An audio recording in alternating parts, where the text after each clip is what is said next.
Well, good day, everyone. Welcome to Health Check, where you can stop, take a minute, and check in on you. I'm your host, Dr. Vanessa Bolling. As you know, Health Check is sponsored by Kingdom Health Connections. It's all about cultivating a culture of health, wellness, and healing for you and the entire family. It's all about helping you to connect to a healthier lifestyle.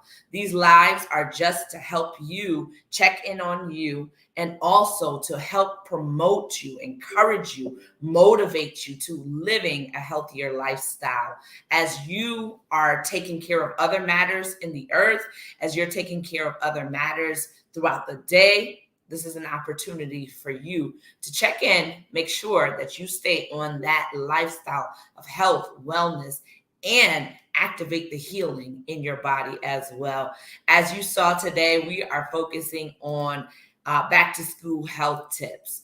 And as you know, this is all for educational purposes as well as promotional purposes.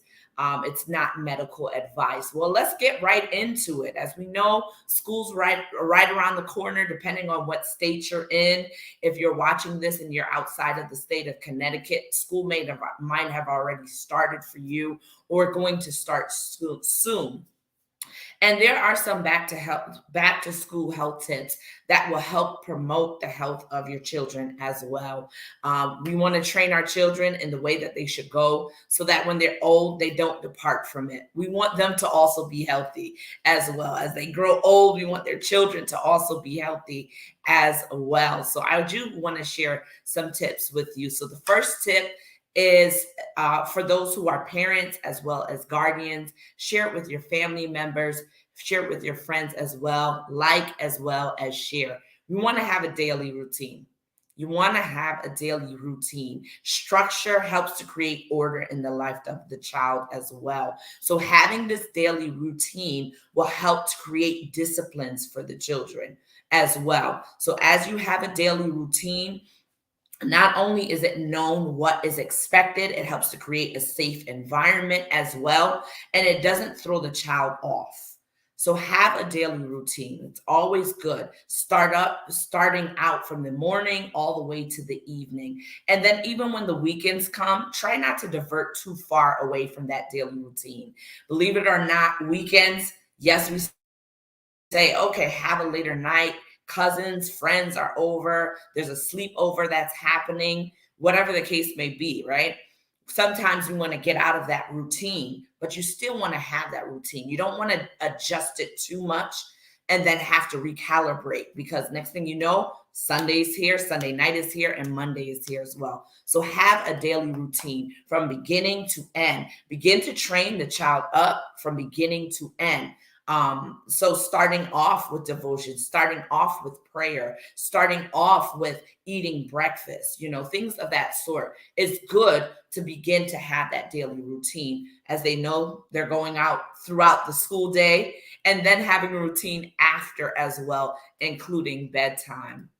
We want to make sure that our children are eating healthy meals. So that means as adults, as parents, as guardians, that means you also eating a healthy meal as well. Because what you eat, that's what they're going to eat majority of the time. And it's actually been studied that when you actually include the child in with food selections, they're more likely to be interested in the meals that they're eating. They're more likely to eat the meals. If you incorporate cooking with them and include them in the preparation for the meal, they're more likely to eat it.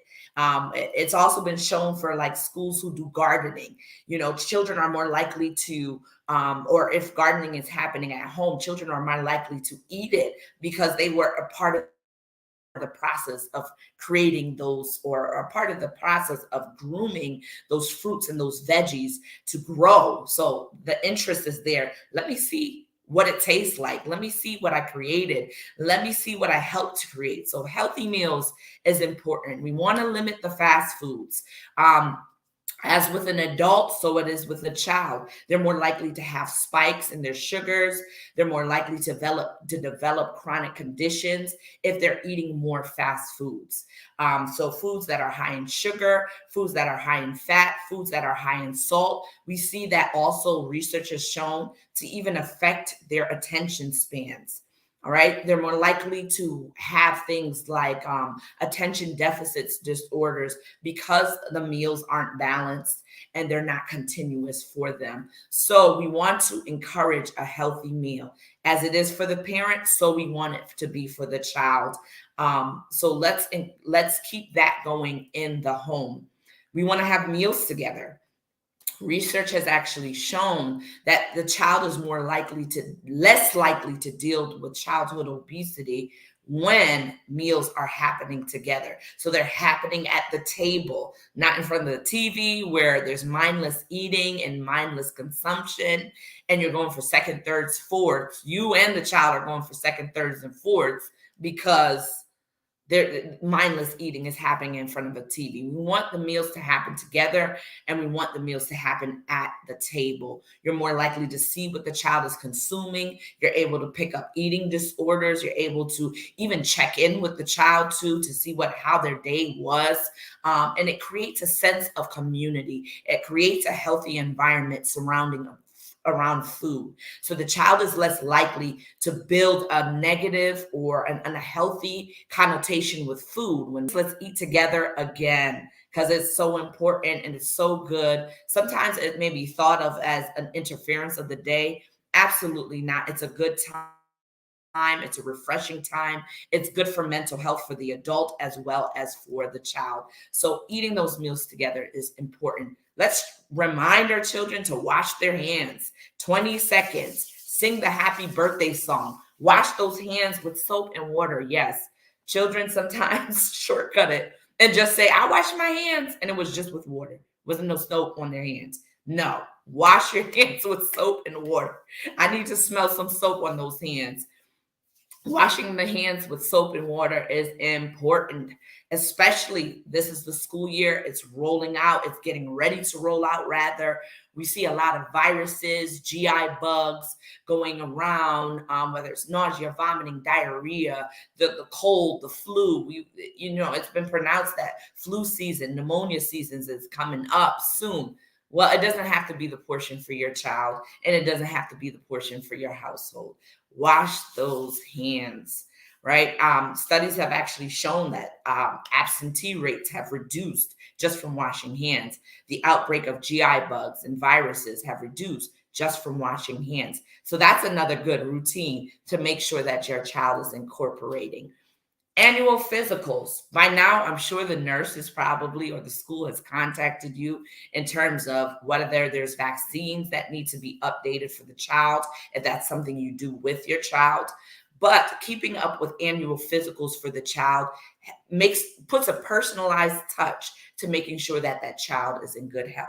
Whether they're sleeping well, eating well, exercising well, their mental health is going well, checking in with their attention, seeing what's going on. If they have an IEP plan in the school, this is a time to consult with your primary provider to make sure that all is well for the general health of the child. So keep up with those annual physicals for yourself as well as for the child. Screen time boundaries. Well, research has shown that children should have no more than 2 hours of screen time in a day. So now we know a lot of school is incorporated around electronics. We're using a technology to help train and teach the child, right? So that 2 hours can seem a little unrealistic, does not seem realistic. So as a result, we want to make sure we balance out and reduce that additional screen time, putting a boundary to it, no more than 2 hours additional to what's already being done during the school day.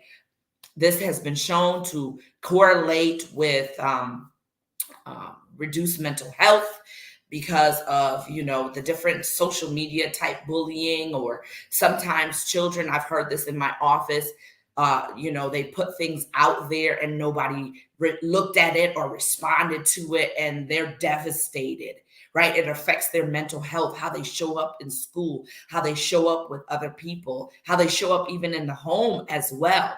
And it could all be coming from this additional screen time. So screen time, even without purpose, it can be dangerous for the child. So we want to keep those boundaries in place, that there's not additional screen time. When there's a lot of screen time, it's been associated with more rates of obesity as well as attention deficit disorders, because the mind is scattered all over the place. It's not paying attention. There's less mindfulness in those moments. So limit the screen time. Be consistent with putting boundaries around those screen times. Get physical. Whether the child needs to be physical, needs to be active, depending on their age, up to an hour in a day, right? They need to be physical. They need to be moving. We want them to continue this as they grow up as well. We don't want these chronic conditions to overtake and affect these children. Keep them physical, whether they're involved in sports. If they're not involved in sports, listen, less screen time, more outside time. Let's get outside. Let's kick ball together. It helps with their motor skills, depending on their age. It helps with their social skills as well. It's not just about them. And it helps them to know how to deal with different aspects of life. So let's keep our children physical. Daily check-ins. We want to check in with the children as well, to make sure their mental health is good, to make sure their mental health is solid. Check in with your child, whether it's in the beginning of the day, whether it's the end of the school day. Check in, see what's going on with your child, and develop that routine of checking in with the child. Spiritual health. My God, the most healthiest, research has actually proven this, that someone who has faith, someone who has a belief, someone who believes and has spiritual health is more likely to be resilient, less likely to have mental health conditions, and they're more likely to bounce back from adversities that are experienced in life. So the Apostles' House, those who are in the Apostles' House, those who are in various different locations, things like youth worship night are very important. Things like Sunday school, going to church, teaching your children to pray, helping them read the word. I know growing up, it was customary. Every night I was reading the Bible, even if it was one scripture. Every morning I would wake up. Not only would I be prayed over and spoken over by my parents, but I would also be encouraged to pray. I myself had to pray as well. And I remember growing up over time, and I was in high school during study hall. If I didn't have much to do, I would walk around and I would pray. And to this very day, I want to share this testimony. To this very day, there's about 4 people I went to high school with. They're pastors, they're leaders. I remember praying for specific people. Didn't know. And this is where how God showed me that he was real. And to this day, they are believers in Jesus Christ. They're songwriters as well. They're leaders. Their spouses are leaders. They're pastors. They're running ministries. And I'm thinking, wow, here I am in high school, and I'm praying and I'm interceding and praying on behalf of somebody else. Didn't even know. And I wasn't perfect as a teenager at that time. But these are the things that I was trained up in when I was young. I was brought up in the word. I was brought up in prayer. Those were the things that I needed to have. And guess what? I didn't depart from it. I tried some other things. I skated out. I tried other things, but guess what? You come on right back home. When you come to your senses, you come right back home. And guess what? We want our children to come right back home. We want to make sure that their spiritual health is intact. They're going to be resilient. They're going to be able to abstain from certain things as God works with them, as the Holy Spirit makes himself real to them. They'll be able to excel and succeed in their classes. They'll be able to be more successful in classes and more focused in classes. So spiritual health is just as important as physical health. So I pray that you were blessed today. This was just a running list of things that could be helpful to ensure that your child remains in good health. Today, we have the choice today between life and death, blessings and curses. I call on all of heaven to witness the decision that you and I make today. Oh, that we would choose life and help our children to choose life as well, so that our children will live and their children will also live as well. We want this to keep going, connecting to a healthier life, but living a life of health, wellness, and experiencing the healing that God has in store for us. Go ahead and put hashtag I choose life. Whether you're a parent, a guardian, your aunt, an uncle, if you have direct contact with children that are going into the school system, even those who are in colleges as well. I'm in the university, so I know we experience things too as well. Let's make sure that these children are connected to God and connected to a healthier lifestyle. We don't want them to be sick. We don't want them to be ill.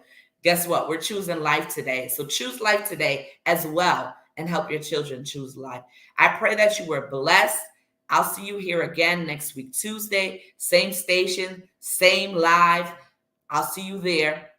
Like as well as share 9 a.m. I'll see you on the live. Take it easy and be blessed, everyone. Bye-bye.